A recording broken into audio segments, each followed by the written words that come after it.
Story number 1. I died and asked about the war between Israel and Palestine. An old regime NDE from 1966, when he was a fighter pilot imprisoned. This is an intriguing tale that is like most Western NDEs.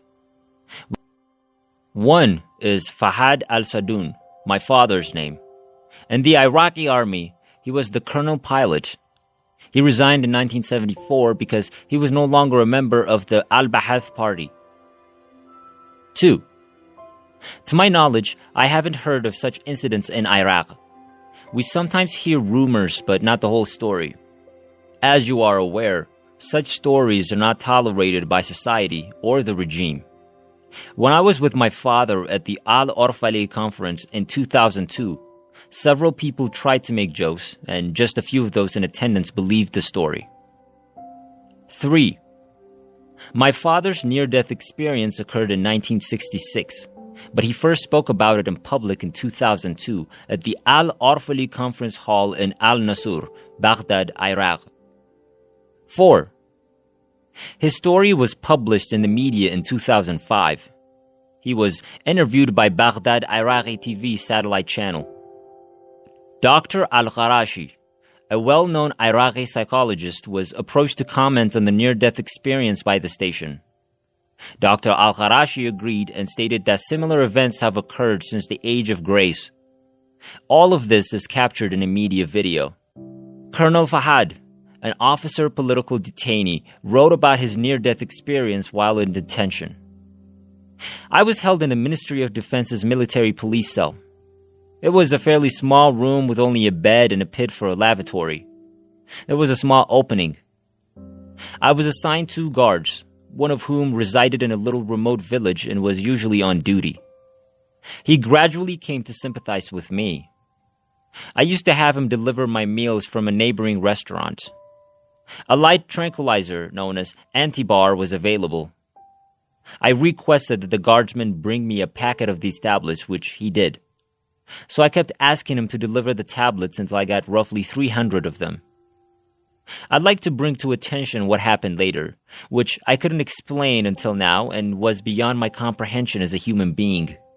I'm only reporting what happened without comment. I began taking the tablets one day, emptying the packets one by one and eating their contents. There were around 300 pills.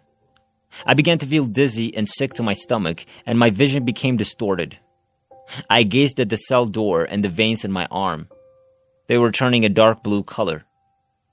I tried to lie down on my bed after realizing this, but I lost my equilibrium and fell to the floor. I went unconscious. When I returned, I noticed my body on the floor and stood up. My body was still on the floor, much to my amazement. I was standing by it in my new body.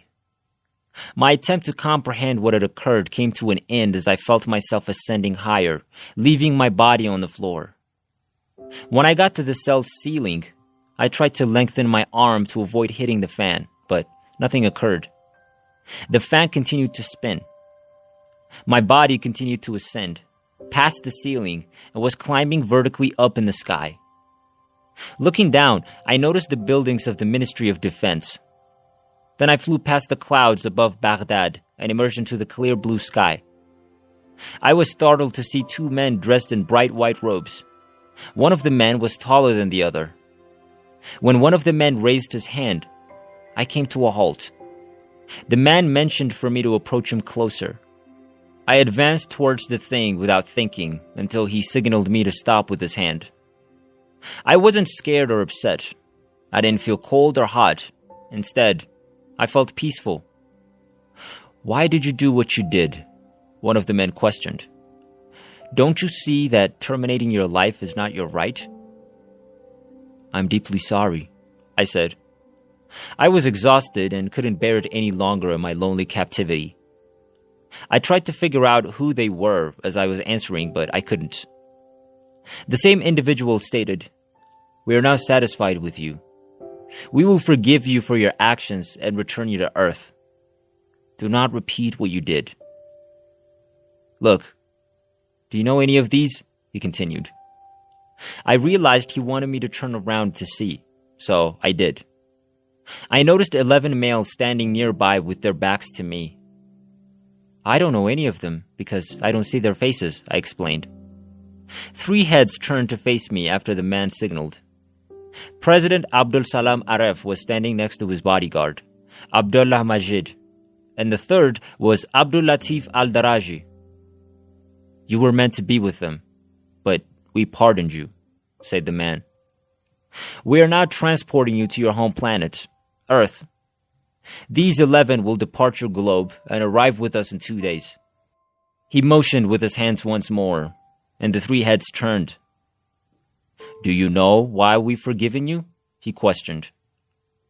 No, I said. Look towards the Earth, he murmured. A MiG-17 jet fighter was flying low in the Barzan district, going towards the rocks and the road where the Kurdish militants were hiding. The insurgents were forcibly gathering women and children and frightening them with their firearms to keep them near. The ladies and children screamed in terror as the MiG fighter soared low above them. Mothers were embracing their newborns, while fearful children tried to hide under women's garments. It was a terrifying scene of death terror. The MiG flew above them without firing a single shot. When the plane returned, I realized it was my plane. I was the one who defied orders to attack. We want you to see with your own eyes the humane deed you did, the man stated. Do not panic. The plane flew over them again without attacking and returned to its base in Kirkuk. I noticed the expressions of the women's and children's faces as they wondered what had happened, as well as the expressions on the rebels' faces. This is the deed for which we have forgiven you, the man added. You'll be transported to the physical world. That was a wonderful act of humanity. Now, before you return, do you have any questions before you're sent back? I responded, yes. I do have some questions. What does time mean to you? Is it as scientists such as Einstein claim, where we have no time like you have? He said, what age are you? 30 years, I replied. Again, look down, he urged. I witnessed my mother putting her newborn baby, me, to bed while an Indian doctor stood nearby. On March 13, 1934, all of this happened in Basra City. Then I saw the entirety of my life flash before my eyes. You just watched your own life in less than a fraction of a second, which, for you, was 30 years, he explained. Do you have any more questions? Will there be war between us and the Jews? And what will be the outcome? I inquired. Yes, it'll happen soon, and you will lose, he said. He motioned with his finger for me to look. I watched Israeli planes take off from their bases and fly low over the Sinai Desert and the Suez Canal. Then they bombed the Egyptian bases, killing the planes on the ground. It was the conflict of 1967. Why don't you help us escape such a disaster? I exclaimed, alarmed. No, he said, because you were a great nation that was fragmented. You were people killing each other in 90 separate places with no unified language. They banded together and united against you. They had one goal, and they achieved it. If you want our cooperation, you must first unite your country and return to your former glory. Come together under God and pray to Him as much as you can. Can I tell my parents about what I saw so they can be cautious? I said. Yes, he said. But no one will believe you because you just glimpsed a little portion of the future and are now living in the past. They'll be unable to fathom the future. You and your people are stuck in the past and have no idea what the future holds. After that, he said something. I couldn't completely grasp or comprehend what that meant. We witnessed the creation of your universe from the beginning. Then we witnessed this altar. And then we saw it come to an end. You are now living in a bygone area. We watched these periods come and go. That's why they won't trust you. Now we take you back to the past world, he added. Why don't you do your prayers? He questioned before raising his hand. I couldn't respond and kept mute. I began my drop towards the earth after he raised his hand. Then I saw Baghdad as I flew over the sky. I recognized the buildings of the Ministry of Defense as well as the cell in which I was arrested. I had no fear when I reached the top of the building and passed through the roof into my cell. I saw my body on the floor and became one with it. I started screaming in anguish and vomited blood. The guardsmen raced inside the cell after hearing my screams and attempted to inform me that I had fallen from it. They called their commander, Colonel Baghdad Said, with whom I had a very good relationship, as soon as they saw the blood I vomited and that I was shaking like a leaf. He wanted to help, but was afraid of the intelligence agency and, in particular, Major Abdul Razak al-Naif, the Assistant Chief of Intelligence. Later, I was transported to a military hospital and admitted to the mental and nerve disease wing to rest. I'm not sure how long I was there. The doctor who was treating me came in one day and told me that I had been unconscious for days and was finally recovering. One day, a man arrived with a cat and identified himself as Abu Layla, saying he had been asked to watch after me. He informed me that he would stay outside near the guards because I was a captive. My friend Dr. Nazar Al-Naab came to see me from the Air Force Hospital a few days later. We talked about numerous topics before I told him about my experience. I told him about the 11 individuals I observed with President Aref. He couldn't believe what I told him. He assumed I was hallucinating. Then he stepped up and added, "Don't talk about it with anyone, or they'll believe you're hallucinating." "Illusions and hallucinations," he muttered as he exited the room. Abu Layla came in to talk to me on my third day at the hospital. "I'm quite careful about befriending the talking beings, or humans," he remarked. He stated that he preferred animal companionship. Then he told me about a helicopter disaster in which President Aref and his entourage were slain. I was perplexed by the news, recalling the man in a white robe who assured me that no one would accept what I had witnessed. Dr. Nazar came in to visit me the day after the helicopter crash. While he was with me, Abu Layla walked in bearing my breakfast plate, followed by his cat. Dr. Nazar inquired as to who he was and why he was caring for me while I was still a detainee. "I don't know," I replied. At first I thought he was from the security service, then a civilian hospital employee assigned to assist me. "Please tell me truthfully and in detail what you told me 2 days ago," Dr. Nazar asked. "I'd like to hear every detail." "If you plan to harm me, I have suffered more than enough of that in torture and abuse," I told him. "You were disturbed, upset, and thought I was hallucinating and having illusions during our prior meeting. What are you going to charge me with now? Conspiring? I won't tell you what I already told you. I cannot stand incarceration, torture, or any other form of retribution." He began swearing that he had come with good intentions, asking, "Please tell me again what you told me before." As I already stated, I will never repeat what I previously stated, and that is final. Perhaps I was imagining things. He walked away, still mute. Now that I had fully recovered, the jail authorities asked that I be restored to my cell. Orders were issued to that effect. I went to thank Abu Layla and say him farewell before leaving the hospital. He and his cat were sitting by a fountain. I bid him farewell and informed him that I would pay him a visit once I was released from prison. "You'll be released shortly, but you will not find us," he responded, pointing to his cat. After many people intervened and petitioned with the president, I was released from prison in August 1966. I drove a taxi to the military hospital to see Abu Layla, my loyal friend, but he was not there. I inquired about him throughout the hospital. They claimed to know nothing about him or his whereabouts. They claimed he was dispatched by the security service to look after me. That good man was never seen by me again. Story number 2. Man meets Jesus in heaven. What he saw next proves Jesus is real. I'm Dean Braxton, and I'd like to tell you a story about dying and going to heaven. I was working in the Seattle area for the county, King County, as a supervisor in the juvenile court's probation department.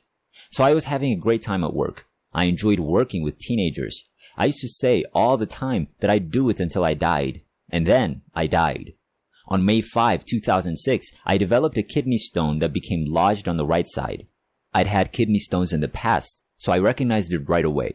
I figured I could just wait it out or push through it and the pain would go away, but it didn't.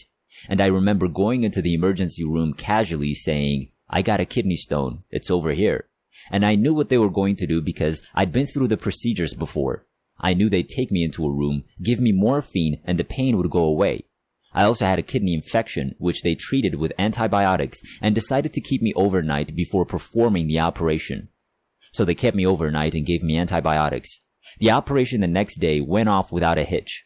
They broke up the stones, but they also discovered later that I was one of those people for whom the antibiotics they gave didn't have much of an impact on the infection that I had.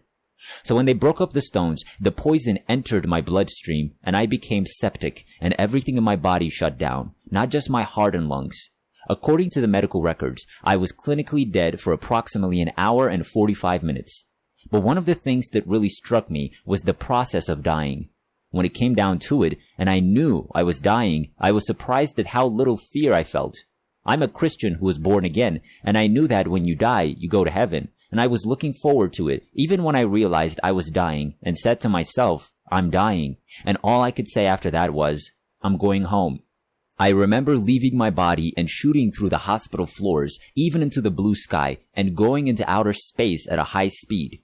I used to try to figure out how fast it was, and I did read my Bible, and I remember reading one scripture that said to be absent from the bodies and be in the presence of the Lord, and all I could say was, "That was it. That was it. That was it." That's what really happened.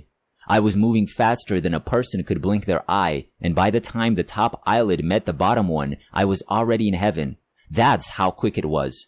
As I was entering that realm, I remember seeing ahead of me what looked like a light at the end of a tunnel because it was really dark in that one area there. And I can remember it wasn't just a light at the end of a tunnel to me. It looked like a window. I'm not saying it was a window, but that's the best description I could come up with as I looked toward the light in front of me. I remember coming in through that window and thinking, "Oh man, everything was right. There was nothing wrong. It was peace. There was nothing that would agitate you, nothing that would get on your nerves, and the thing that got me the most was that I fit. I didn't realize how out of place I was until this experience because I went in and I fit. I knew I was welcome here because everything in heaven was welcoming there. I'm not just saying God Almighty or Jesus Christ or the Holy Spirit, but everything in heaven literally was glad I was there, and I felt it by looking around me. There were trees there, and I felt welcome from the trees. I looked at the flowers, and they seemed to welcome me. One of the things I wanted more than anything else, and I didn't even realize this desire was inside of me until I got there, was that I didn't want to be in heaven. How badly I wanted to see Jesus Christ. That was so important to me, that I wanted to see him face to face. Heaven isn't heaven unless the Father and Jesus are present. They make up heaven. And I realized it's not a place you want to be in, but rather a person you want to be with. As I was driving through the forest, there was a forest ahead of me, a bunch of trees, and I knew Jesus Christ was through those trees. And I remember thinking that I had to go through those trees to find him.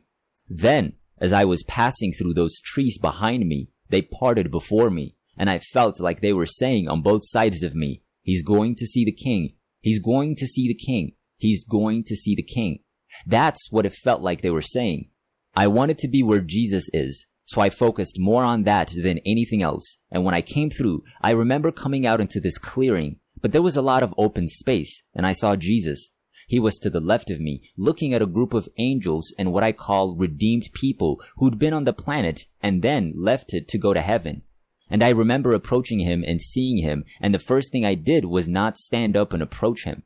I got so close to him that I had to get down on my hands and knees and look at his feet. When I said I was looking at his feet, he was still facing the crowd in front of him, which numbered in the millions, if not billions.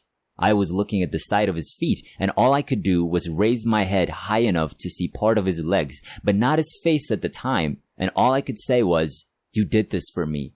And at that moment, everything inside of me, everything about me, knew that the only reason I was in heaven was because of what Jesus Christ had done. Everything was grateful to him for doing that for me. The next thing I could only do was say thank you, thank you, thank you. So I'm thanking him. And as I was thanking him, I came to a halt and said, the only reason I'm here is because of what he did mentally. I knew he did it for everyone, but I took it personally, that you only died on the cross so that I could be here. But you made the entire heaven just for me. I don't want to say I was selfish because I wasn't, but I felt like he had done something just for me. Then I began to look up at his body. I raised my gaze from his feet to his ankles. His ankles were crazy about me. I saw his calves, and they were smitten. I saw his knees, and they fell in love with me. Everything about him that I saw loved me. His hands were in love with me. And then I got to his face, and he looked at me. And this is one of the things that I still go back to every now and then and just grab. He looked at me as if I never disobeyed him in my entire life. That really got to me, and I later realized that when he said he forgives you, he forgets it. I read the Bible, and it even says in the 8th and 10th chapters of Hebrews that when God forgives you, he forgets it. That look from Jesus struck me. I knew I was an immortal being who would never die. My body died, but I, the real person inside this body, will live on. His love for me will not outlast me, because I live forever after that encounter with him and the things he downloaded into me. I refer to it as downloading like a computer. He looks at me and says, "No, it's not your time. Return." But because that's how he says it, I'm okay with it. And I don't remember going through the forest after that to get back to where I came into heaven. I flew over the forest like it was nothing. There's no such thing as flying. The best way I can describe it is, I want to be 10 feet above the surface. Reading your Bible is like Jesus walking on water without fear. So you can go as high as you want, but I recall going over the trees and returning to that location. And when I got to the point where I was going to leave it, there wasn't a door that opened up. I knew the next step as soon as he opened the door and walked out. I assumed I'd be out of here. I remember standing there for a while, sensing that my body wasn't quite ready. It wasn't ready because I was too excited to notice. So I remember turning around and saying, yes. And then the forest appeared in front of me. And I knew Jesus was on the other side of the forest, but I felt like I could literally walk to the left. As I walked to the left of the forest, all of creation rejoices. I saw mountains, and they were stunning. Mountains move like ocean waves because they can. And as they move, it appears that the ocean waves will pass me. But they were truly mountains going, and I was just thinking, oh man, this is so wonderful, and I'm enjoying it. To tell you the truth, I thought I was going to stay. I knew I needed to return to Jesus. So I returned to Jesus, this time around his side, and for some reason I went behind him. And then returned to that same position. I did it the first time, and I bowed again in front of him. He then said a few more things to me. He talked to me about things a little more there, and I remember the light that was coming off of him. I didn't say it the first time, but there was this wonderful light emanating from him. It had wrapped itself around me. After the engagement, he looks at me again, down at me with these beautiful loving eyes and says, "No, it's not your time. Go back." Oh man, I go over the trees again the second time. I go to the edge of where I came in, and it appeared that one more step and I'd be out. I'm getting ready to leave when I realize my body isn't ready, and I'm thinking, yes, I'll stay.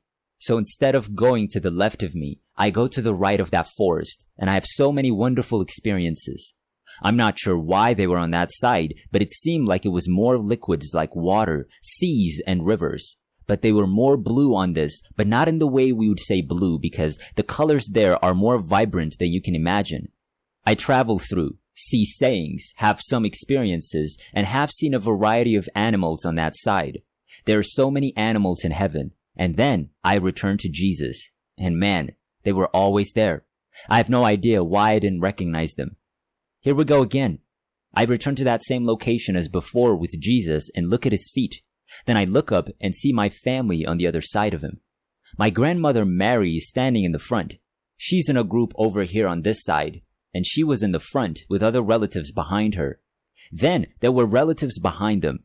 All those who had a connection with Jesus Christ and the Father came to greet me now, generation after generation. I know they were present the first time I met Jesus. They were present the second time I was with Jesus. I didn't focus on them at all. I focused on Jesus, but for some reason, I focused on Jesus first, then on them. People will sometimes describe their appearance.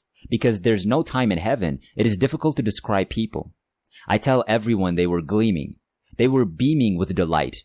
Later on, I thought to myself, wow, I got to see my entire family in heaven smiling, and I thought I'd never see anyone enjoying themselves so much on the planet. I had no idea that family existed in heaven. I assumed we were all members of God's family and that we would all see each other. But the reality is that family is important to God, and I came to realize that there were people there who I didn't expect to see. I assumed they didn't go to heaven because they didn't meet the requirements I set for them. They met God's criteria but not mine, and you may ask, what is God accepting Jesus Christ as Lord and Savior? That's the criteria that God is looking for. So here it is.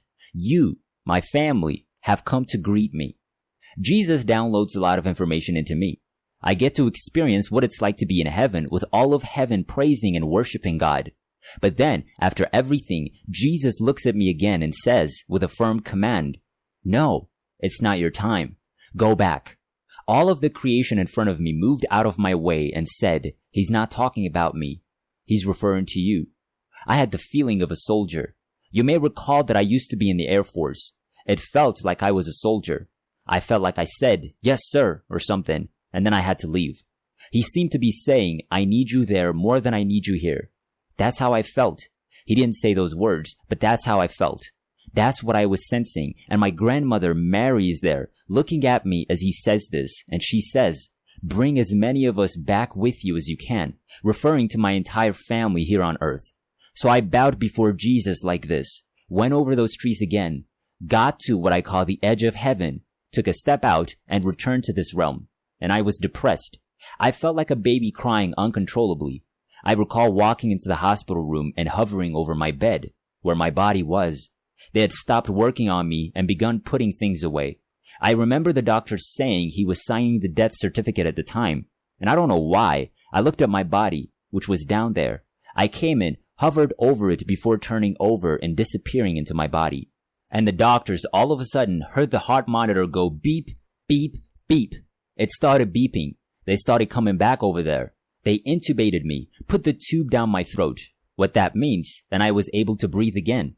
And all that kind of stuff. I didn't want to come back, but I felt like he was saying, I need you there more than I need you here. And how did I evolve? I look at things from a different perspective. I don't have the same grasp on things as I used to. And what I mean by that is that I'm holding on to things rather than letting them go freely. Because I know how much we need him here on earth. But if they leave and I don't miss my wife, I could probably tell you more about the changes because she noticed the difference in me. But that's just the beginning of the story. There's a lot more I could say. But that's the story I'm going to tell you. I hope you like it. I had a lot of fun telling you. Story number 3. I died for 3 minutes and saw how children live in heaven. I've experienced 3 near-death experiences, all of which are triggered by medical issues.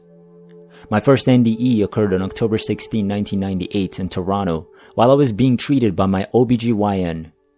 My second NDE occurred on November 3, 2015 when I was being treated for a pinched nerve in a hospital. My third NDE occurred on June 24, 2017 at home following dental surgery. I had never heard of the term NDE until I chose to go public on social media in 2017 and a buddy informed me. Given the length of the details for all 3, I will just discuss the first NDE. My entire first trimester of pregnancy in 1998 was characterized by weight loss, nausea, and vomiting. The medical term for this crippling morning sickness is hyperemesis gravidarum, yet I was sick all day and night, not only in the mornings. My deadliest adversary was smell, as nausea flooded over me from meals, cologne, toothpaste, and other household goods. My taste and scent colluded to spin my brain in dizzy circles, so the bread and milk morsels I attempted were rejected before I could swallow them. The calcium required for my baby's bones was rotting in the small bucket next to the bed. As soon as the glass was placed to my lips, water turned into pungency and vomited from my mouth. Popsicles gave me an hour of relief before the biliousness returned. My stomach was empty and I dry heaved every few minutes. My senses were all against me. The mere sight of food advertising made me queasy, so the television was turned off. Since cooking and microwaving were strictly forbidden in our house, a nice friend used to make meals for my husband, but when the phone rang for him to pick up the food, I began to nauseate at the ring, just as Pavlov's dog salivated at the sound of a bell. I couldn't listen to music or the Bible on cassette since the sounds were excessively increased. Reading was not an option. The wafts from the other residents' kitchens in the building where we resided made me sick, and no amount of window sealing could keep the abomination out. Every day, I puked 5, 15, and 20 times. The retching was so intense that I expected to see the infant spew in the pail. The 16th of October began with a crisp fall day with a yellow sun in the sky. I weighed 95 pounds and was 13 weeks pregnant. "You're thirsty. You're not feeling well," Dr. Im shouted as soon as he saw me. Eyeliner and mascara couldn't disguise illness from his skilled, concerned eyes. "You need home care," Dr. Im said urgently, and he picked up the phone to arrange for a nurse to come to our house. He explained the reason for his call and was placed on hold. Suddenly, the call was disconnected. He repeated, emphasizing the urgency of the situation. Once more, the call was dropped, possibly in an attempt to transfer it. I felt valued by his empathy and determination to get a nurse to attend to me at home. Simultaneous with my memory of slumping on the doctor's desk is one in which I'm walking uphill on soft green grass. The place is bright, as if the sun is full out and it is daytime. On my right, a huge person strides, and I walk in a shadow, which encompasses me in a circle, similar to how the midday sun casts a shadow around a person, as opposed to the evening when shadows are long. We do not speak, but we seem to know each other's thoughts. Our communication is a wordless language through this transfer of thoughts. We walk unhurriedly. There is no haste and no strain of climbing uphill. It is as effortless as walking on level ground. There is no path, yet we walk in the same direction, purposeful of where we're going. I walk at my usual pace, taking short steps, and he keeps up with me. One would expect a person his size to have a long stride, but despite the fact that he is much bigger than me and towers at my side, our paces never fall out of sync, nor does it appear that he has slowed down. We were in a large meadow, and the expanse before me is vast. Far ahead of us are trees, vibrant, healthy green trees, but not deep, dark forest green as on earth. The colors in heaven do not exist on earth, so I cannot name them. The colors are brighter, happier, and rapturous to my eyes. Above us, it is cloudless, clear. It reminds me of a tropical day in the Caribbean, except there's no heat to drain my energy. The person walking with me brings me to the top of the hill where I sit, his shadow still hovering over me, as if shading me, even though there's no heat to scorch my skin. This heavenosphere, as I call heaven's atmosphere, is filled with an incredible sense of serenity. Words may be required to describe heaven because my words fall short of what heaven is. Parts of speech fail to convey the emotions of being in heaven, because heaven is an experiential concept rather than a theoretical one. A picture may convey details, but I have no pictures to show because the pictures are embedded in my consciousness. Calm fills me and pulsates through my existence, resting in every secret part of my insides, into my cells, bones, nerves, and fibers. The entire meadow is weighted with tranquility. Such astonishing peace can only be felt, not articulated. There is no sense of time where I am. Time as we know it on earth is linear and irreversible. Not in heaven. There is no dimension to time. It is all still. I inhale deeply. I am contented and satisfied in ways I could never have imagined as I absorb this quietude. I have no pain. I have no worries. I have no memory of sorrow. I look around. The meadow tapers out to flat land down the hill, and a lone tree with a massive trunk stands in the middle of the even ground. The tree is enormous, with branches at the very top that spread out like a gigantic living umbrella. and I recall pictures of similar ones I've seen in the African savannah or the real ones at Busch Gardens in Florida. A group of youngsters are playing a game under the tree. They are far away, but I can see the details. I have great eyesight in heaven, and there's no need for the one contact lens I wear in my left eye. Interestingly, I do not squint in the light like I do on Earth due to the astigmatism in my eye. There are about a dozen children, ranging in age from perhaps 2 years old to 8, and 3 teens are interspersed among them. The children are dressed in short-sleeved clothing, and they all wear socks and shoes. The little boys wear shorts into which their shirts are neatly tucked, and the girls are in dresses of white or soft pastel shades of blue, yellow, pink, and ochre. From my vantage point on the hill, I am drawn to a little girl wearing a pale green dress with puffed sleeves, white socks, and black shoes. She may be a tall 2-year-old or a smaller 4-year-old. I cannot see her face because her back is to me. On her right side is a little blond boy with a white shirt tucked into his khaki pants, who also looks about 4 years old. On her left is a little girl in pink. The teen extricates her hands from the one she had been holding and joins their hands together so the circle remains unbroken. She walks up to the fallen child and gently picks her up. There is no sense of rush in this magnificent environment, but time seems to slow down even more when she picks up the child.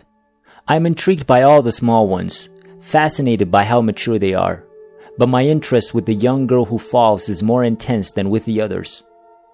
The small girl is back on her feet. The teen returns to her seat, and the children continue to move counterclockwise in the circle. I keep taking deep breaths and exhaling them with satisfied sighs, as if I can't get enough of this peaceful stillness, these colors, the children. I, who had been alone, imprisoned on a sickbed with an unquenchable thirst, found my release in the tranquility and calm. Here I am with children and Almighty God in this perfect, flawless meadow, my mind relaxed, my body at rest. Unencumbered, with no cares, suffering, or fears, only kindness, perfection, and health. This is all I want. This is where I belong. This is what I have believed and lived for, and this is where I want to be. The thought occurs that it is natural for heaven to be filled with peace because Jesus is peace and He is there. Peace as we know it on earth is a noun, but peace in heaven is a person, and, according to Isaiah chapter 9 verse 6, has a name, Prince of Peace. Here He envelops me, so I am inundated, filled, and overflowing with Him.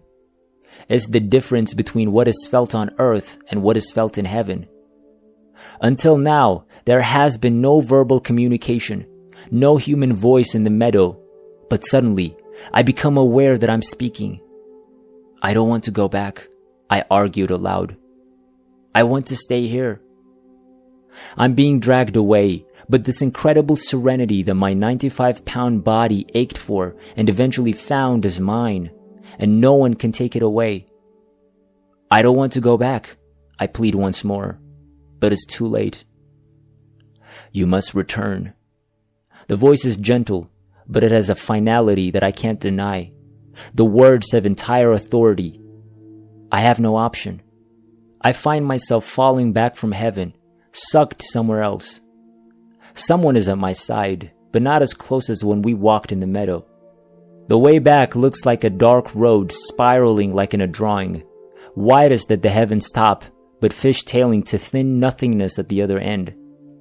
I feel as if I'm flying backwards, my face towards heaven, my feet pointing in the direction I'm traveling. I open my eyes, still mumbling that I wanted to stay, to see Dr. Imes and my husband's faces looming over mine. I was laying on a tiny bed in an examination room of the clinic, but when I left Earth, I was sitting in Dr. Imes' office on a chair. Which of them had argued that I return?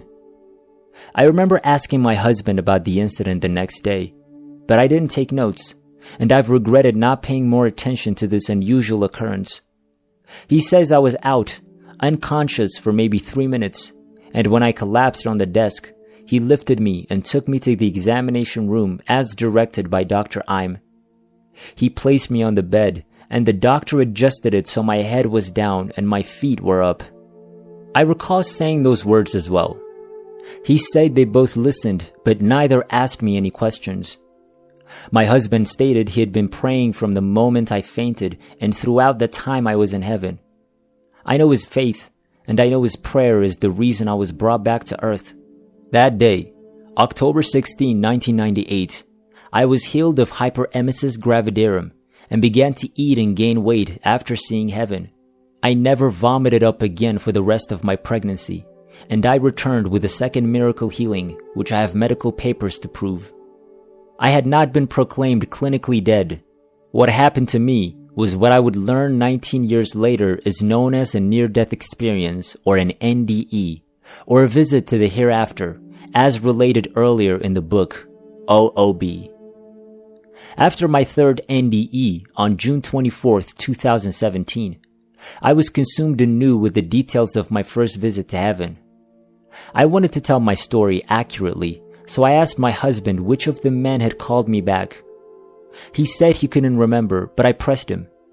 Whereas 19 years had passed and his memory had dimmed, my memory of heaven's meadow remained stark and fresh. I prodded. "I truly can't recall all the facts," he said again. "Try to remember. You must remember. I need to know who talked so I can put it in the book," I urged. "I was praying and the doctor was doing the medical operations," he said slowly, as if considering as he journeyed back in time in his thoughts. "I don't suppose we talked to you because you are out. We talked to each other, but not to you." "We did not talk to you," he said, seeming suddenly certain. Who then addressed me? My entire body's hairs began to rise. I know who said it. And if he said come back, it means he was in the spot I was returning to. Is it why I've had so many supernatural encounters since? Did God always intend to work with me and show me things for a bigger good? I let my body sag on the love seat. Until that day, I had lived in a state of relative oblivion to the implications of being in heaven and hearing God speak directly to me in eternity. Hearing Him there is not the same as hearing the Holy Spirit speak to me on earth. I heard the voice that said, "Let there be," and stars fixed themselves in the galaxy.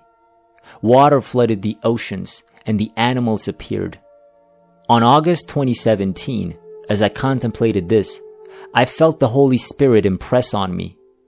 You have been in the Almighty shadow. You've been to the secret location. You've spent time with the Prince of Peace. You are surrounded by peace. He filled you from the inside out, and it settled within you. You are a peace carrier. Now is time to leave and carry peace with you. I had buried the obligations bestowed upon me by angels through visits, visions, and interactions. I had been taught by God, and I had stayed silent. I'll remain silent no more, Lord, I said, and He knew I meant it. I had already started publicly proclaiming my otherworldly realities on social media. In 2018, I began hosting a cable television show called Eternity, and in 2019, I published my book, Touched by Eternity, a true story of heaven, healing, and angels. I had been told that I was expecting a son. The baby was a girl when she was born.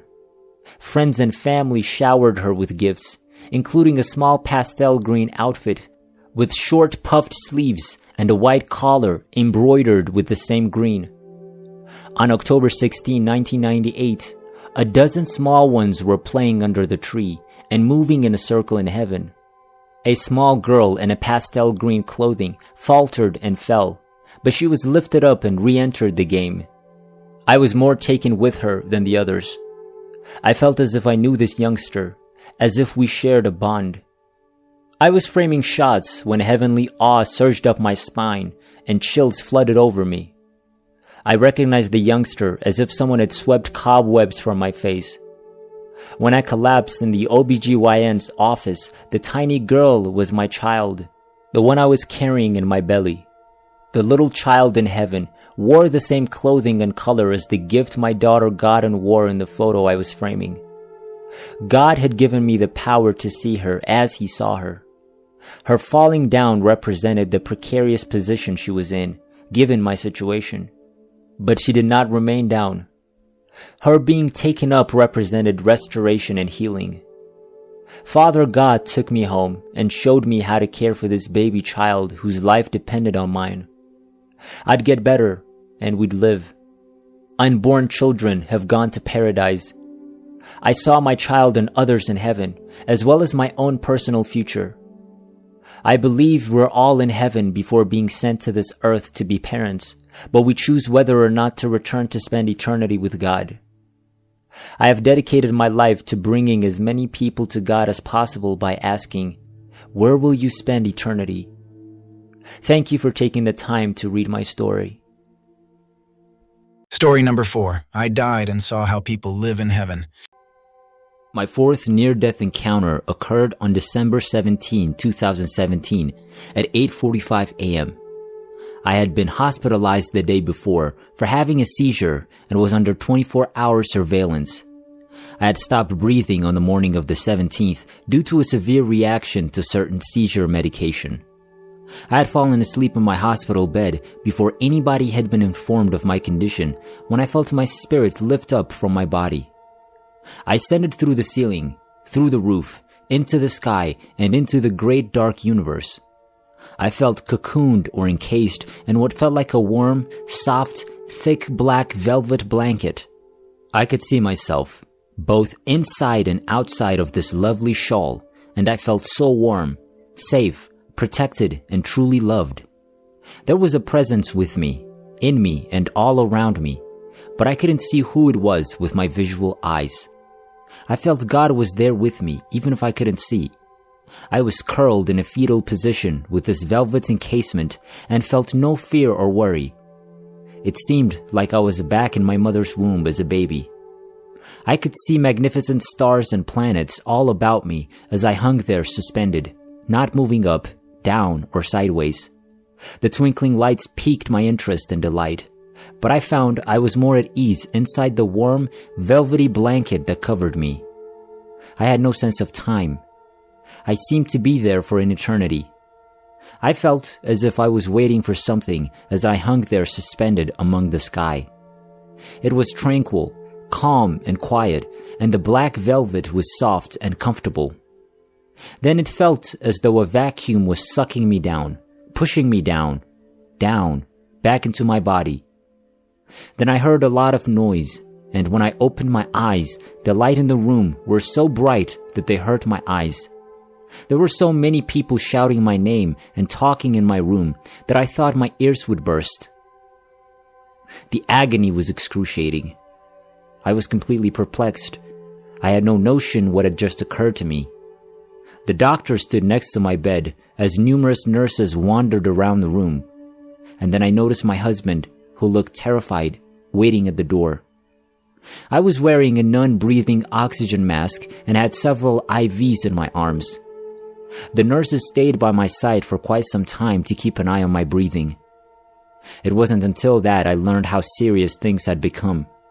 I had perished from acute respiratory acidosis, often known as hypoventilation. Every encounter is unique, and this one stood out from the rest. Despite the fact that I'm still attempting to make sense of it all and integrate it into my life, I've come to a few conclusions.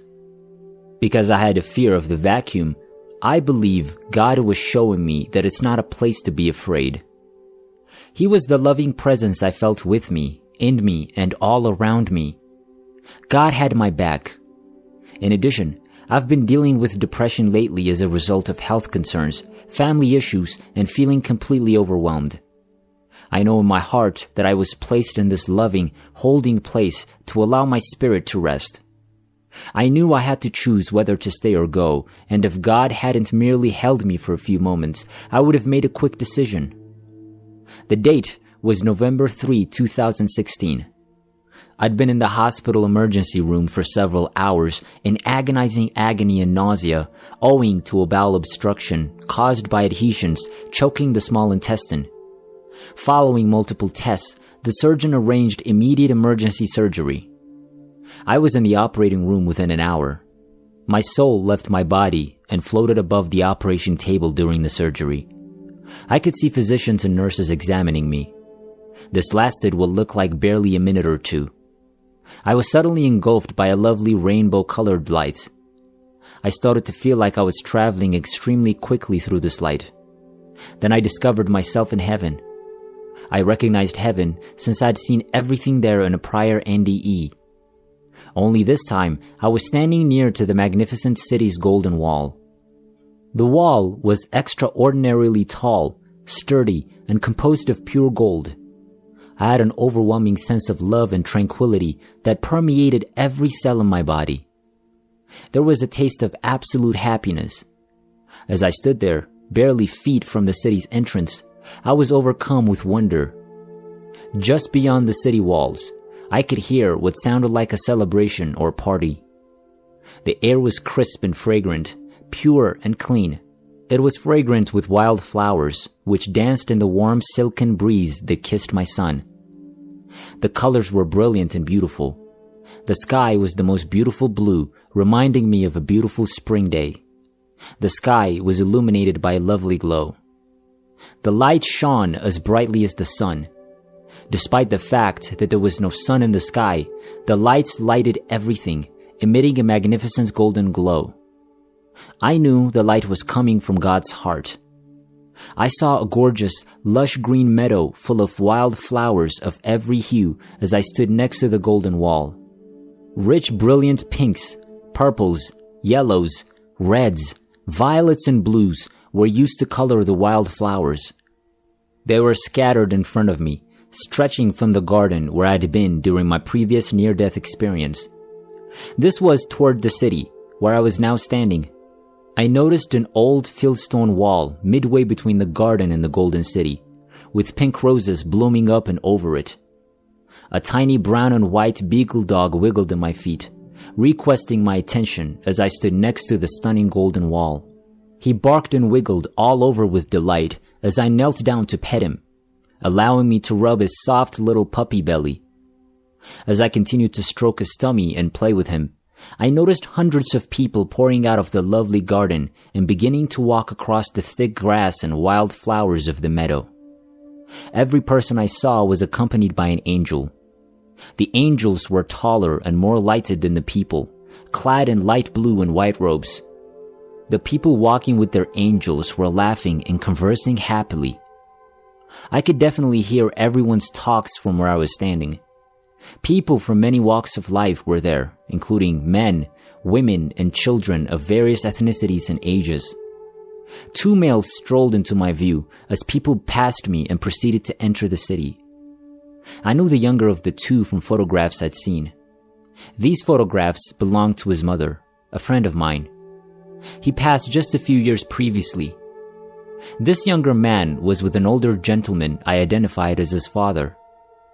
I smiled at the 2 men as they passed by and said, "I know you." They both grinned at me and continued strolling towards the magnificent city's entrance. I had no idea how long this parade lasted because time seemed to stop. Divine love seemed to flood every pore in my body as I stood there. I was told that I had to return, that it wasn't my time yet, and that I had to inform this man's wife that he and his son were together and that he was okay. I saw a majestic edifice with columns and archways made of the finest alabaster. The marble floor was polished to a glass-like brilliance. The building had 2 massive ornamental doors, one at the front and one at the back. Each entrance was guarded by an angel who possessed a key. Nobody could get in unless the angels let you in by unlocking the door with these special keys. The angels were dressed in ivory garments with gold sashes that ran from one shoulder to their waist. I was allowed inside the entrance, and once inside, I noticed that there was nothing inside but a giant podium and a massive golden book sat on this grand stand. As I approached the stand and examined the book, I noticed that it was made of pure gold and seemed to fill the entire room with a golden radiance. The interior paper was made of a material I'd never seen before. It wasn't regular paper, but rather a densely woven cloth. The book looked to have life spilling from every fiber of its existence. It was a living book. I'm not sure which page of the book was open. The lettering was in gold and in a language I'd never heard of before. It appeared to be symbols, possibly in ancient writing. The angel that let me in was with me, still holding his key, but he didn't say anything. He only glanced forward, maintaining watch while I tried to figure out what the ancient words written down before me meant. Since no answers were arriving, the only conclusion I could draw was that the book was not open to the page of my life, and hence I couldn't read the words. When it was time for me to leave, the angel led me out of the sacred room and into the building's courtyard. To read from the book of life is a gift, he added simply. The angel then left, returning to his place at the front door. At the time, I was imbued with divine understanding that reading the holy book with pendulums, computer programs, and cards was incorrect. It must be read from the heart. I awoke in my body, still hooked up to many machines, with the nurse standing at my bedside. I received a note from another buddy later that day, when I was healthy enough to be transported to my room. She informed me that the widow, whose kid had died some time before, had lost her husband while I was in surgery. Story number 5. Shocking NDE of 14-year-old boy will leave you questioning reality. My birthday is August 10th. On this particular day, I just turned 14 years old. I was visiting 2 friends a few blocks away when one of them came in and told us that the horse had escaped from the pen in the backyard. We could keep livestock in town back then. The county population was slightly more than 8,000 and the town population was 1,200. We all went out to get the horse. My friend's backyard did not have a horse. The horse had wandered into a vacant lot behind the alley, which had become overgrown with tall weeds and wild corn. That was beyond our comprehension, so we began whacking the weeds. A weed is any plant that grows in an area where it's not desired. I was moving pretty quickly when I stepped through a clump of heavy stuff and right into the back end of that horse. That horse squealed, jumped forward, and hunched up. Oh, I thought, he's going to kick. I snatched its tail. It's true that if you grab a horse's tail and hold it tightly enough, he won't kick. However, you must obtain the tail. It slipped my mind. I took off through the air and landed on my back. That's strange. Why don't I hurt? I thought as I stood up. He got right to the bottom of my stomach. My friends, who were identical twins, dashed through the weeds and stood over a body on the ground. I was one of the few people in town who could tell the twins apart, even when they weren't standing together. The twins grabbed this idiot, whoever he was, and carried him towards their house. I accompanied them and attempted to converse with them. They were completely uninterested in me. That irritated me, and I grabbed one of my friends by the shoulder. My hand passed directly through his shoulder. He shuddered, looked around, and continued on his way. I followed them up the stairs and into their back porch and kitchen. I attempted to follow them, but the kitchen door slammed shut through me. Do you think that's not shocking, man? Let me tell you, it's quite shocking. When Mom told me to gather my friends for a party, I had the impression that everything was not as normal as it had been that morning. Before I could think about it, I was in the kitchen and then in the living room where my friends were putting this guy on the couch. His belt buckle was practically smashed, as I could see. When I looked closer, I realized it was my belt buckle. What was he doing with it? I had never seen anyone like him before. When I got a closer look, I realized it was me. That is, we never see ourselves as others do. Even in photographs, we rarely look at ourselves. I mean, I hadn't until that point. Anyway, my friend's mother was checking me out. That's the body, and she exclaimed, "He isn't breathing." My friend picked up the phone and dialed the doctor's number. Nobody in the house had heard of artificial respiration. Strange things started happening around that time. A very thin silver cord ran from the pit of the stomach to my stomach. I could leave the house simply by thinking about it. I desired to be outside. Then I remembered Mom, and I found myself in the kitchen where she was preparing the cake batter for my birthday party. That's too bad, I thought. Now I won't be able to attend, and she will be very disappointed that I won't be there. I remembered Dad and found myself in town, 2 miles from the road, at the railroad depot where Dad was the station agent. He gave a startled jerk, looked around, right through me, and said, "That's strange," before returning to work. I noticed gray bodies wandering around town, around the railroad, and in and out of the hotel while the railroad crews changed trains and had their layovers. They just walked past the people on the hotel's porch, neither noticing the other. These gray beings had no faces and seemed to be doing nothing but wandering around, as if they were lost. So I arrived in town. I started to feel as if I was being withheld. With my body, I was now standing in the corner of the room. My pal was on the phone. The doctor, he said, was on his way. The doctor was 15 miles away. The space seemed to shrink, getting smaller and smaller. I was then inside a dark room that was getting darker and darker. It began whirling around me, and I felt a strong vibration inside my body. It was so strong that I thought I would be dissolved. I thought I was doomed when it became so powerful. I was out of the tunnel, if you can call it that. I was completely in the dark. I raised my hand and examined it. Almost too dark to see your hand in front of your face, I thought. What exactly is this location? I looked around and realized I was standing on something solid, but I couldn't see what it was. I felt my body and was dressed, but they were of much finer fabric than my t-shirt and blue jeans. Well, this appears to be it, I thought. I must have purchased the farm.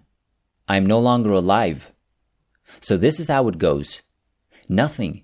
Nowhere. I was standing there, perplexed, when I noticed a tiny light in the distance. I was looking, and it gradually seemed to grow larger. Not brighter, but larger.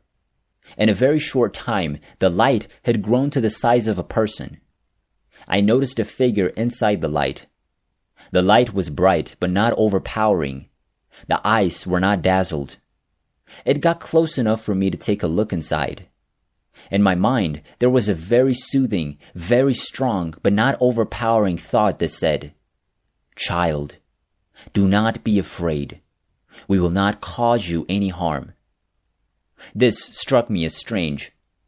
What exactly is a childing? I almost immediately responded to the thought. In a moment. What do you have to show us? Now, I must pause for a moment to provide a definition. Aside from being about 8 feet tall, this being was made of light. The planes in the face were entirely made of light. There was the sense of total acceptance, complete acceptance. It was all around and inside me. This being appeared to be composed of 2 beings. I'll refer to them as they from now on because that's what they were and are.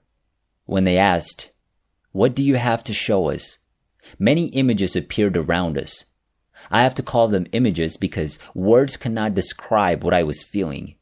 They surrounded us on all sides. Every thought, emotion, action, and word I'd ever had seemed to be embedded in those images.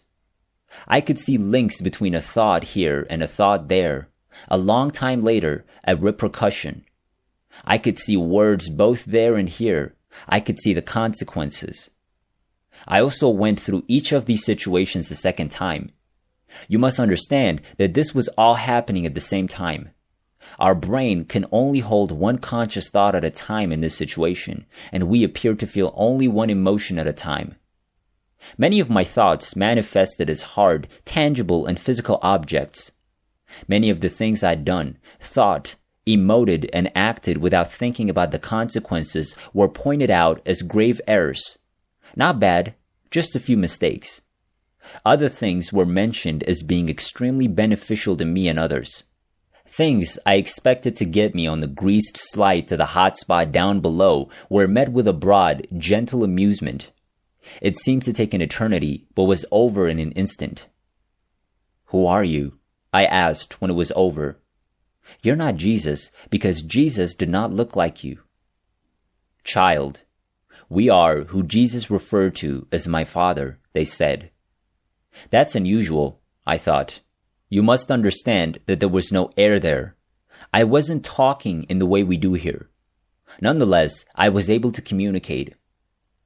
"What's this all about?" I asked. "What's going on?"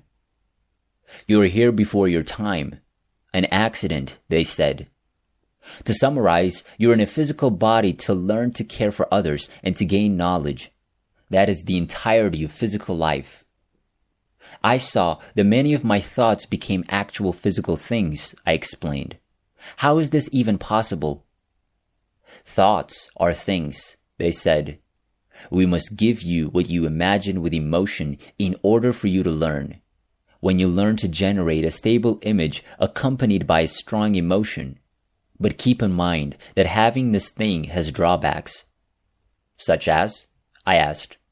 "For example, do you have the means to support keeping the item now that you have it?" They replied. "Do you really want it now that you have it? Intangible things, for example, are impossible to imagine. Can you visualize acceptance? Or do you have to feel it? Is it possible to imagine love? Or is it only possible to experience it? Childing, you have a lot to learn.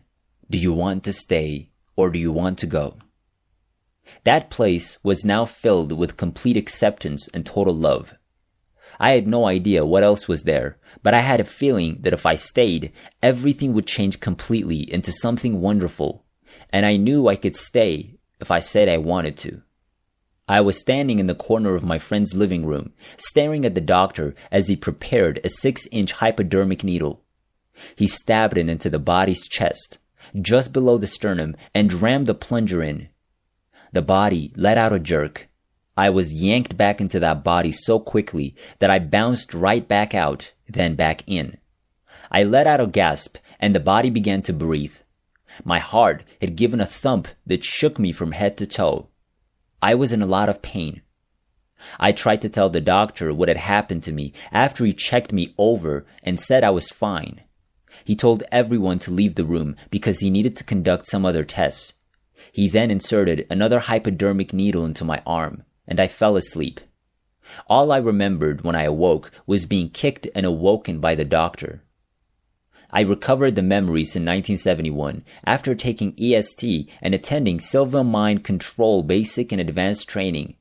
The doctor was an accomplished hypnotist. In 1971, I discovered what was in that shot. Back in my hometown, I checked my medical records. It was sodium pentothal, also known as the truth serum. It was a very powerful hypnotic when used correctly. Doc had programmed me not to be able to recall what happened consciously until it was safe to do so. Much was being done about near-death experiences in the 1970s. It was now safe to bring up the incident again. What it comes down to is that you'll get what you think with emotion. That which I feared has come to pass, Job said in the Bible. The key words here are come to pass, which most people miss. If we learn how we got into situations and look for a way out, everything will be fine. I could go on and on about all the studies and midnight musings, but that is a personal matter. You're on your own path. Here's everything you need to know. You'll get what you think with emotion. It makes no difference what the thought or emotion is. If the thought is beneficial and the emotion is not, the outcomes will be dispersed, but you'll get it. You will get it if the thought is beneficial and the emotion is beneficial. You'll get it if the thought is harmful and the emotion is harmful. Again, you get what you think with emotion. Story number 6. I killed myself and was taken to Jesus, then this happened. I asked God why he had abandoned me when I was all alone. All I saw in the world was hatred. I didn't want to be a part of the deplorable human race any longer. God, You don't love me anymore, I'd yell. Why do you despise me? Crying uncontrollably, I overdosed on Zoloft. As I faded, I looked up and said softly, God, you don't want me here, so I'm leaving. This occurred in November 2002. I passed out for a while, but was surprised to find myself still alive. My son and I were sleeping on our own mattresses on the floor. We slept in the same room. I was lying beside him, watching him sleep. I prayed for his father to come get him so he could have a nice place to live. I'd lost everything and could barely feed myself. I saw myself as a failure. My head began to hurt while my son slept. The pain behind my left ear felt like it was being slashed. My neck felt as if it were on fire. I was unable to move. I was rendered immobile. That's all. My eyes moved. I was in the fetal position, lying on my left side. The sensation of large clamps clamping down my body made me feel heavy. My brain felt as if it were being operated on. I kept my eyes open and watched Mason sleep. I couldn't think or analyze the situation because I couldn't think. I had the sensation that I was disconnected from my body. My body and mind were completely disconnected. I wasn't above my body, but I could see what it looked like laying there. I was more like beside it. My eyes never shut. My son awoke as the sun rose. I was still unable to move. My son checked on me, crying and yelling for me to get up. I told him everything was fine. My response was standard, similar to how people respond to, "How are you?" with "fine." Just responding, but not thinking about it. My 9-year-old son would come back and forth from the living room to check on me. He even tried to persuade me to drink water through a straw. I couldn't move my head or drink anything. My son stated that he was afraid to touch me because my skin was so white. I remained separate from my body, but I could see everything. I couldn't figure out what was going on. I could see the window and the passage of another light. I started to smell. My son claims I peed on myself. I wasn't feeling it. My son started yelling and crying out loud. "Get up!" he yelled repeatedly. I felt a pain in my chest while still in the same position. Excruciating, like I was stabbed with a knife 3 to 4 times. I couldn't move, but I could feel every organ in my body. An organ would experience excruciating pain before abruptly stopping as if it had shut down. The same thing happened to the next organ, and then the one after that. All that remained was my heartbeat, which had slowed to the point where I could barely feel it. This was the end. I'm about to perish. I want to live, I told myself. I want to myself. I want to live, I exclaimed as loudly as I could. A pale vision appeared in front of my eyes. A being that resembled Jesus and a being that was identical to him. When I looked at one, the other faded away, and when I looked at the other, the first faded away. Finally, there was a cloud-like being. I exhaled a huge gasping breath. I inhaled some of the clouds. My heart was pounding. I want to live, I kept saying aloud over and over. What is going on? My son asked. I told him to push me so that I was flat on my back. I kept saying to myself, "Move, move," as I stared at the top of my foot. It was a long time before I could even move my toes. I asked my son to go into the living room and promised to return. I told God how sorry I was for trying to commit suicide. I thanked him for the opportunity and promised not to blow it. Because I should have gone to hell, God's grace provided me with this opportunity. I couldn't see anything because there was no light. I felt hell while I was dying. It was a void for me, a dreadful void, an indescribable sense of loneliness, ugliness, and horror. It was as if I had one leg in hell and one leg in heaven. My hopelessness gave me a taste of hell, but Jesus came to my rescue at the last moment. I told God that he was in charge and that he was greater than evil.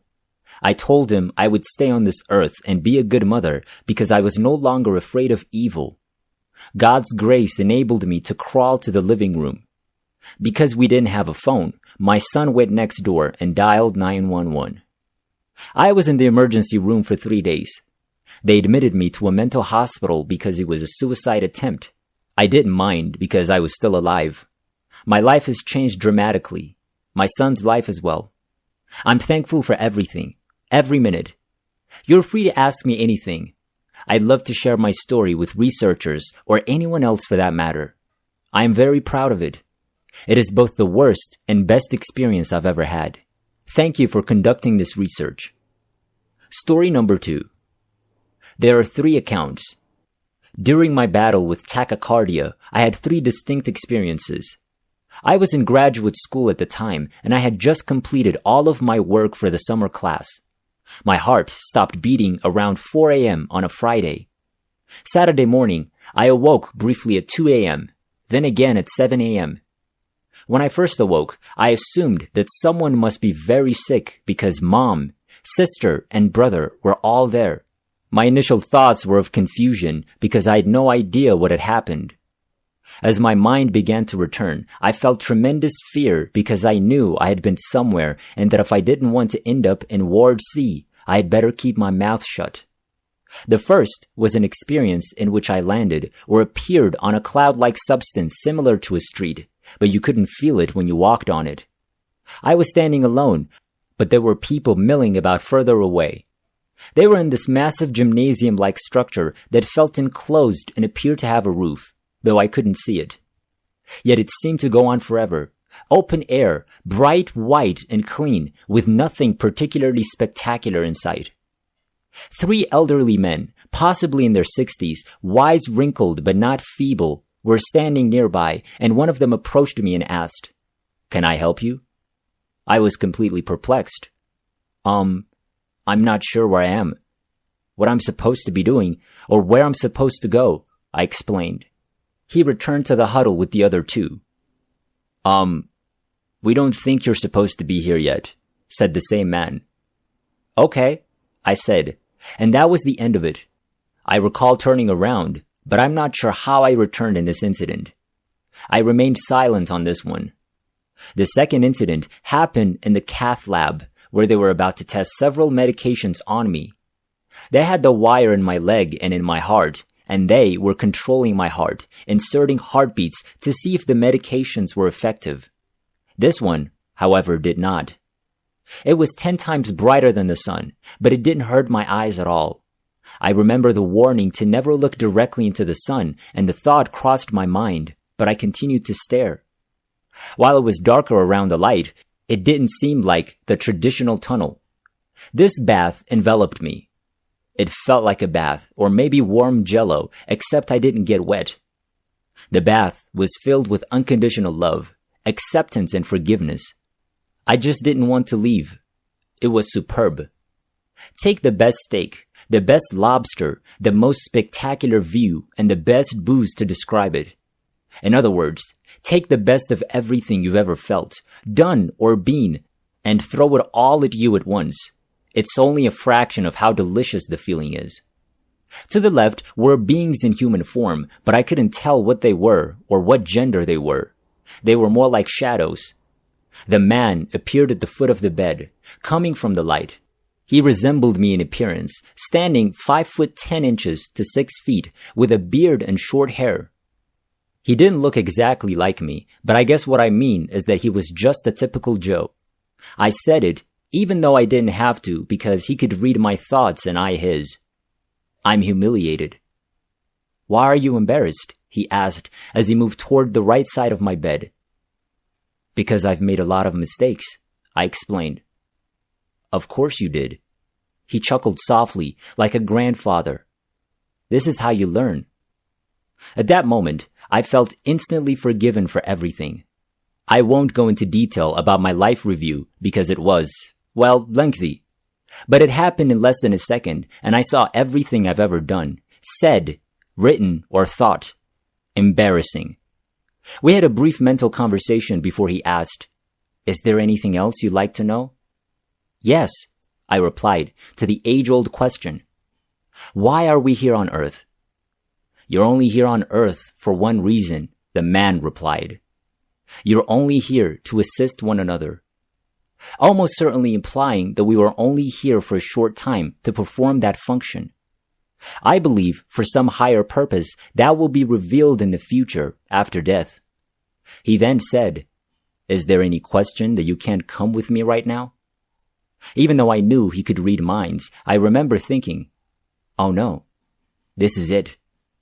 I'm in school right now, and I don't have any insurance to bury me, I explained. I guess I was expecting a debate, or at the very least some persuasion or discussion, but he dropped my hand and I began to fall backward. I awoke in the cath lab in tears, acutely aware of where I had gone, what I had seen, and what I had done. This was my most detailed and profound experience, perhaps the most life-changing. The third time, I was flying above rolling fields of green grass, similar to the images of Ireland. I hovered above the hills, heading toward a cliff-like area. I stood with my back to one of these rolling hills after surveying the area. I was kicked in the chest by a donkey. I tumbled backwards, falling over and over. There was no pain, and when I landed on my back, a light appeared above me. This is where things get a little murky, but it was somehow communicated to me that I would never have to worry or fear for the rest of my life. The bright place with the 3 men is where I would go when I die, and finally, I will not have to worry about my unfulfilled purpose. All I had to do was live my life, and that mission would be completed. I've only had one out-of-body experience since, but it could have been a dream or an episode from which my internal defibrillator saved me. I could fly wherever I wanted and appear wherever I wanted and see whomever I wanted in an instant. It was powerful, but as I previously stated, it could have been a dream. I fulfilled the command to help one another by transitioning from accountant to teacher. I am now a professor and assist a large number of students in becoming accountants. Story number 7. I died and went to a place where there are many other people. It all sounds like a crazy story, but here it is, as short and as simple as I can write it. December 28, 2017 was an ordinary Thursday. My spirits were high and my husband and I were having our morning coffee and sitting in the living room talking about how wonderful the Christmas had been. The day before this, we'd gone to the coast to spend the day because all of the kids and grandkids had gone home from the celebration. We had just moved to Shady Cove, Oregon, and bought a house on the river with 2 acres. This was our first Christmas in the house. I had it decorated to the hilt, and because we were comfortable financially, it was full of gifts for everyone. It had been so nice. Everyone had such a lovely time, laughter and love. As we were talking, I started having a weird sensation in my left arm, just below the bicep. I didn't think much of it. I was in reasonably good health, other than a lifelong problem with kidney infections, which were managed with medication. I don't drink, smoke, eat red meat, and because I've been a dance teacher for a very long time, I exercise on a regular basis. The sensation was that of an ache, not of pain, but it started to increase. I suddenly heard a voice say, "Oh, Sam, you're in so much trouble." I turned my head toward my husband Scott and told him, "Get me 2 aspirins, make me chew them, and call 911. I then recall getting up and kneeling in the middle of the living room and starting to pray, and I started repeating, Amber, Heather, Chloe, Aaron, my 2 daughters and my grandchildren's names. Scott later told me I was worried about what I was wearing, and before I kneeled in the living room, I went into the bedroom and changed out of my night clothes and into an outfit much worse matched than I had on. I don't remember doing that. Scott dialed 911 and asked his daughter Maddie to get dressed and meet the ambulance at the end of our drive. Our drive was not easily seen from the road, but by the time she got dressed, the paramedics had already arrived. They had just returned from a call, and the firehouse was 3 minutes from our property. Rick, the head paramedic, recognized me as soon as he walked in. I'd been treating him at the clinic for days for an impacted ear, and he was having problems with dizziness as a result. I remember him asking if I was having chest pain, and I said no, it was my arm. At that moment, I coded for the first time. The following is in fragments, so I will recall to the best of my ability. A couple of months later, I met with my heroes, and they filled in many things for me which I'll add in later.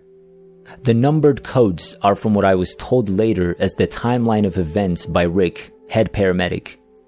Code 1. I coded 9 times in total. The paramedics started CPR, inserted IVs, etc. They defibrillated me and I returned to consciousness. The paramedics were asking me questions, but I couldn't understand what they were saying. I could see a man standing behind them all. He was just standing there, watching. I remember thinking, why isn't he doing something? As they were working on me, I can only recall repeating Amber, Heather, Chloe, Aaron, over and over. Codes 2, 3, and 4. More CPR, defibrillations. They keep trying to stabilize me and get me on the gurney to transport me to the Mercy flight helicopter. But even though with every defibrillation I would wake up and talk to them, every time they would try and move me, I would code again. After the 4th defibrillation, I do remember seeing the man still standing there, and this time there were shiny objects everywhere. I was thinking they were bright lights set up for some reason, or sparks from the defibrillator. Odd thoughts. There was also someone singing in the distance, which I thought was strange. Amber, Heather, Chloe, Aaron. Hang on, Sam. Code 5. I woke up just as they were defibrillating, so I felt the jolt go through me. I said, ouch. That did not feel good. Code 6. I'm floating. There is a warm breeze on my face. I'm at total peace. This is so nice, I was thinking. I feel no pain. It's quiet. I think my eyes are open. I can see 2 paramedics working on me, but I can't hear anything, nor can I feel them touching me. Code 7. I'm in the helicopter en route. The paramedic, Michael, asks me where I'd like to go. I say, home. I code. Codes 8 and 9 are at the cath lab. Apparently, I had a widowmaker, 100% occlusion. Because of the severity of CPR, I have aspirated and the fluids have filled my lungs 100%. I have now essentially drowned. In total, I was dead for 15 minutes. No blood or oxygen to my heart or my brain. A titanium stent is placed to restore blood to my heart by Dr. Hong, cardiologist. Dr. Thomas is called in to further my care. She's only called for the most dire of cases.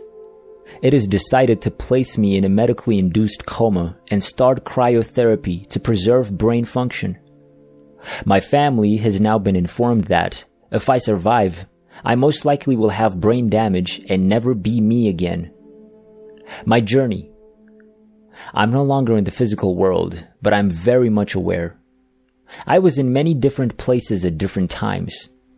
Here is my account of my journey as best as I can describe it, although it isn't possible to give accurate detail of it. These places are beyond description for my being able to tell you how I felt there. I'm dancing in a wall of water. There is another person there, but I cannot actually see her. I feel she's female though. I'm dancing and the water is warm and purifying. I feel the warmth wash over me. I want to stay here, dancing the most beautiful dance of love and weightlessness. She tells me I can stay or I can go on. I can feel that the choice is fleeting because I know that I'm being drawn to it. I tell her that I have to go.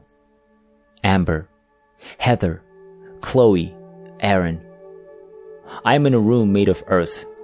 I know I needed to get out. The walls are crumbling and I start digging my way to the light. I get out and see Scott in a mud puddle. He's rolling around in it saying, "It's so warm here. You should stay." I tell him, "No, it's not where I'm meant to be." He replies, "But it's so warm here and fun." My reply again is, "No." It looks like Scott, but for some reason, I know it's not him.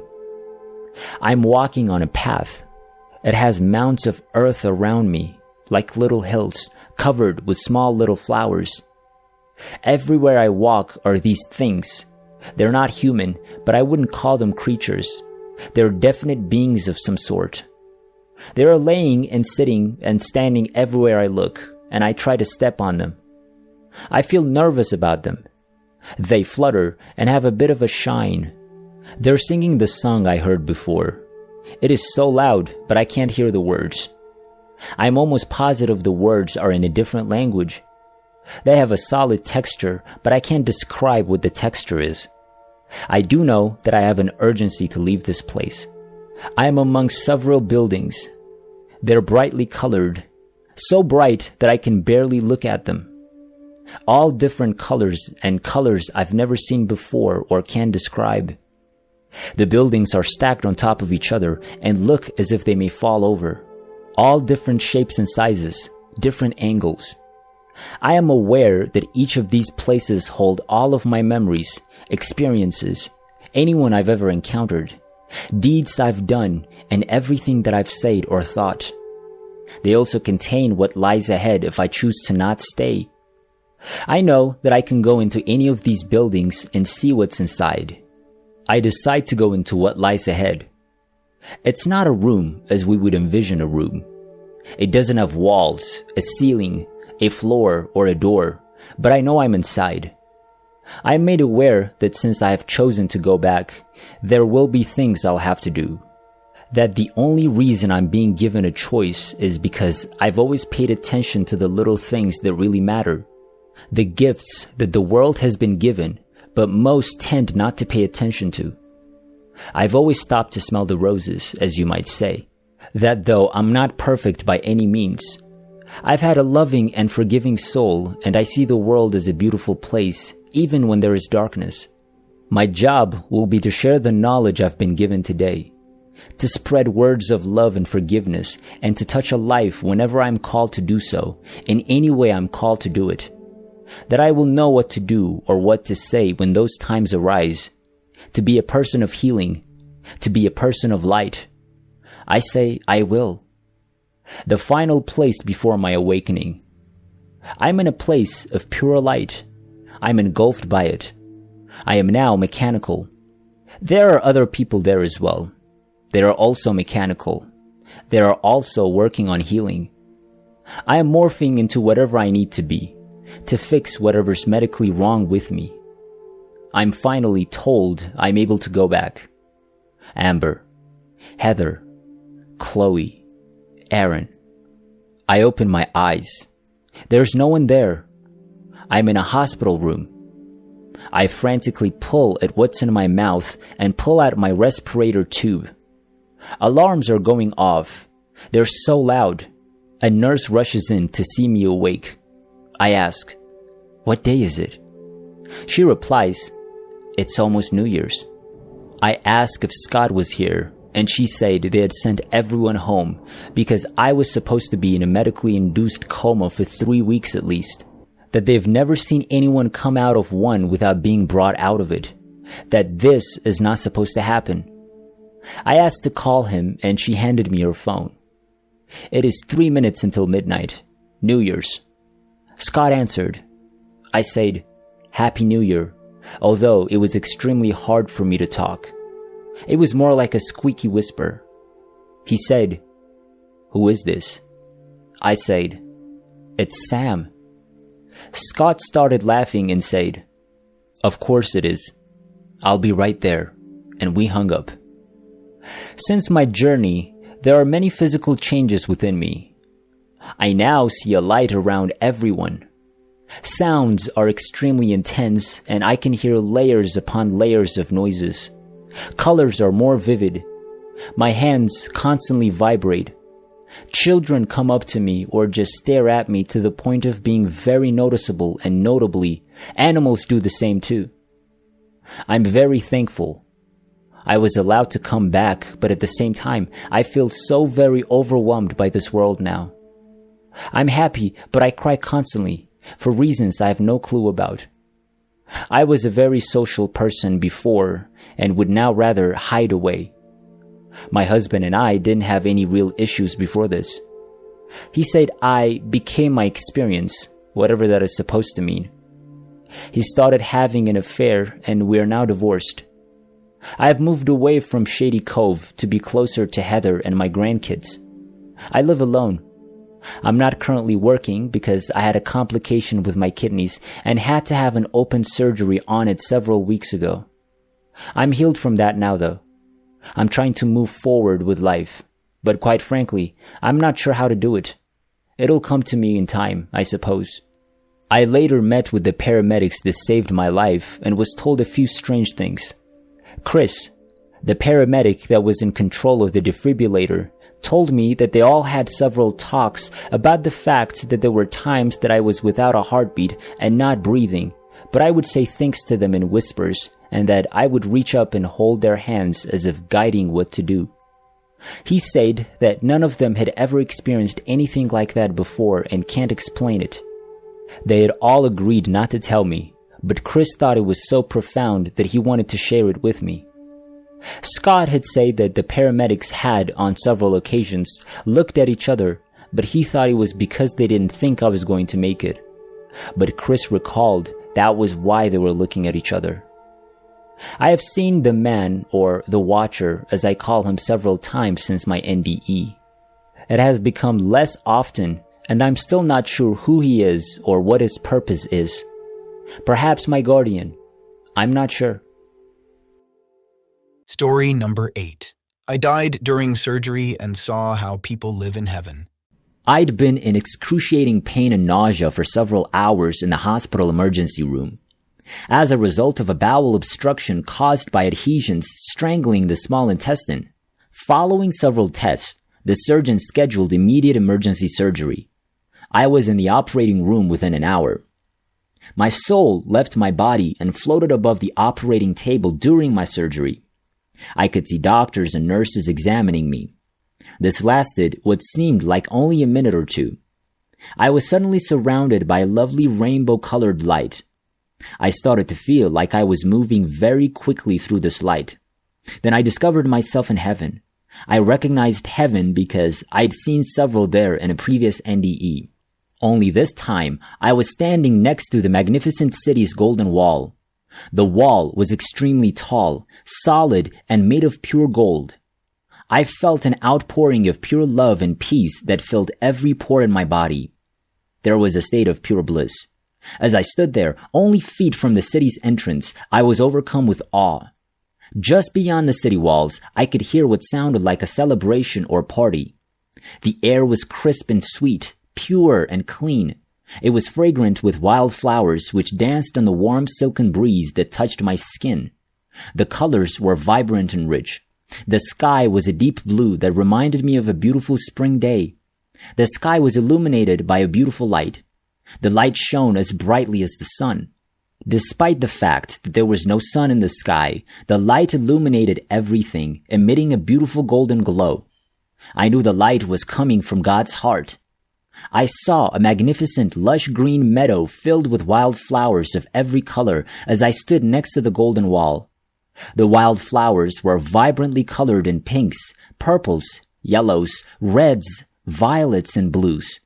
They were scattered across the field in front of me, stretching from the garden where I'd been in my previous near-death experience. This was towards the city where I was now standing. I noticed an old fieldstone wall halfway between the garden and the golden city, with pink roses growing up and over it. A tiny brown and white beagle puppy wiggled at my feet as I stood next to the magnificent golden wall, demanding my attention. He barked and wiggled all over with delight as I leaned down to pet him, allowing me to rub his soft little puppy belly. As I continued to rub his tummy and play with him, I noticed hundreds of people pouring out of the lovely garden and beginning to walk through the tall grass and wild flowers of the meadow. Every person I saw was accompanied by an angel. The angels were taller and more illuminated than the people, dressed in light blue and white robes. The people walking with their angels were laughing and conversing happily. I could clearly hear everyone's conversations from where I was standing. People from all walks of life were present, including men, women, and children of all races and ages. 2 men walked into my view as people passed me and began to enter the city. I recognized the younger of the 2 from photographs I'd seen. These photographs belonged to his mother, a friend of mine. He had passed away a few years before. This younger man was with an older gentleman I recognized as his father. I smiled at the 2 men as they passed by and said, "I know you." They both smiled at me and continued walking towards the magnificent city's entrance. I have no idea how long this procession lasted because time seemed to stop. Divine love seemed to fill every pore in my body as I stood there. I was told that I had to return, that it wasn't my time yet, and that I had to inform this man's wife that he and his son were together and that he was fine. I awoke, still hooked up to several machines, with the nurse standing next to my bedside. I received a message from another friend later that day when I was well enough to be taken to my room. She informed me that the woman whose son had died some time ago had lost her husband on the same day I was in surgery. I wasn't surprised because those were the 2 men I'd seen that day while standing at the Golden Wall. I was skeptical of the puppy until I told my daughter about my experience. She started telling me about how they had to call the cops on a neighbor who lived down the street from them because this neighbor had been seen beating a beagle puppy to death. When she told me this, I was completely taken aback. So, if there was ever any doubt about whether our pets go to heaven, I'm glad to say they do. When I told my friend that her son and husband were together, she was overjoyed, and it helped her grieve. Story number 2. I noticed I had intense pain in my abdomen about 30 minutes after the birth of my second child. I was bleeding more than I thought I should be, and I was also dizzy. I reminded myself not to panic. I took slow, deep breaths in and out, convinced that I was getting worked up, which was causing my dizziness. My midwife advised me to try to relieve the pain by going to the toilet. She and my husband assisted me in walking over there while I clutched my newborn. Standing made me feel worse, so I told myself I'd feel better once I sat down. No, I didn't. I was in pain because I couldn't urinate. When the midwife took my blood pressure, I noticed that my systolic blood pressure was around 74, which is quite low. My symptoms were real to me at that point. She injected oxytocin into my left thigh right away. I wasn't feeling it. My legs were numb. I was losing vision. My hearing was deteriorating, and my husband was telling me to breathe. Apparently, I was breathing like I had a straw for an airway. Soon after, I was drawn deep within myself and began ascending, as if riding an elevator. Oh no, here we go, I thought, just like I knew where I was going. The elevator came to a halt, and I approached a window. 3 figures were positioned around a table through the window. I recognized them as my mother's mother, my mother's father, and God as the figures became clearer. I put God in quotes because I didn't believe in God at the time. I believe God is the energy of love, so I'm still perplexed that I saw God in this way. My grandmother died when I was 8 years old, and she looked exactly like I remembered her. My grandfather died many years before I was born, but I knew it had to be him. I noticed they were holding a meeting. God is only a little bigger than my grandfather, I thought. I'm not sure what the point of this thought was. My grandmother was sitting calmly, her presence exuding a sense that everything was fine. My grandfather stood up and became a little more agitated. Something was important to him, and he seemed to be advising God. God was calm and smiling. They didn't acknowledge me, and I'm not sure what they were discussing. I don't remember what happened next very clearly. I know I can't remember everything that happened. It's almost as if my human mind couldn't process it. I do recall having a sense of understanding for myself and others, and I remember thinking to myself, okay, I'll do that. This was some kind of decision. I'm not sure if it was related to changing my life path or returning to my body. As soon as the decision was made, I returned to my body and my consciousness was back in the birthing unit room. I was never clinically dead. I was just very sick. My midwife said my blood pressure was 60/30 at one point, which I believe was the most likely time for my experience, but I'm not certain.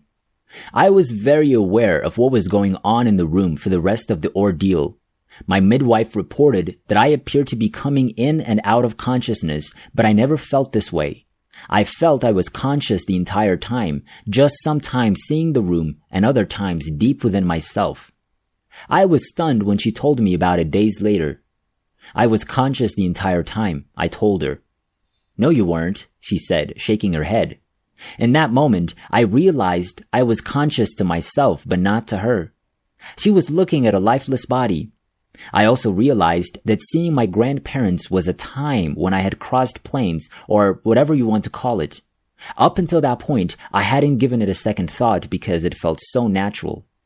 During that conversation with my midwife, my entire perception of consciousness shifted. I suddenly felt a strong desire to learn more. What exactly is consciousness? What had I gone through? Was it similar to other people's experiences?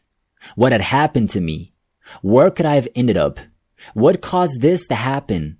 And what did it mean?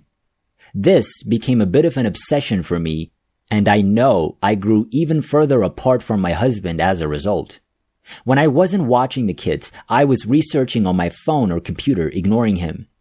A lot has happened since then, and not all of my questions have been answered, but I'm more accepting of not knowing everything. I wrote about my journey since the experience yesterday. One day, as I sat alone in the house, the world outside remained motionless. I realized that it wasn't the darkness that I was afraid of. The lightness of joy frightened me. I had no idea it existed. I'd never believed it. But there it was, jolting me awake. I was terrified of the unknown once more. The darkness had provided a soothing warmth, shielding the outdoor air. Lightness was new and clean, de-establishing and shaking my foundation, a vast expanse with no boundaries or borders. Panic had set in when I couldn't figure out where to put my feet. They gently pushed me forward, asking me not to return to my safe haven, whispering encouragement into the breeze that blew me forward. I moved forward, spreading outwards and upwards, breathing deeply while accepting the uncertainty. I didn't know what the light looked like, but I had a feeling it wasn't going to take me back. I was too big. I couldn't fit. They expect distinct shapes, sharp lines, and differentiation from one another down there. I had transformed into a light, floaty, borderless entity. Where would I fit now? My lines had vanished, and I had no desire to seek them out. My time was valuable, and there was work to be done in the light. The darkness was getting further and further away as the light gravity force pulled me. The pain of the past washed over me as I traveled, sometimes receding and then returning to wash over me again, but it never stayed. Sure, there were a few stragglers, but it didn't drown me. I knew I had to accept them in order to keep moving forward. I was never going to let go of it all. So while I'm in the light, I accept my work, whatever it is, with no judgment or expectations, knowing that one day I'll understand it all. There are times in life when you can see how all of your experiences have added up to where you are now, even if you couldn't see it at the time. So I take what comes my way, knowing that I'll do the math later.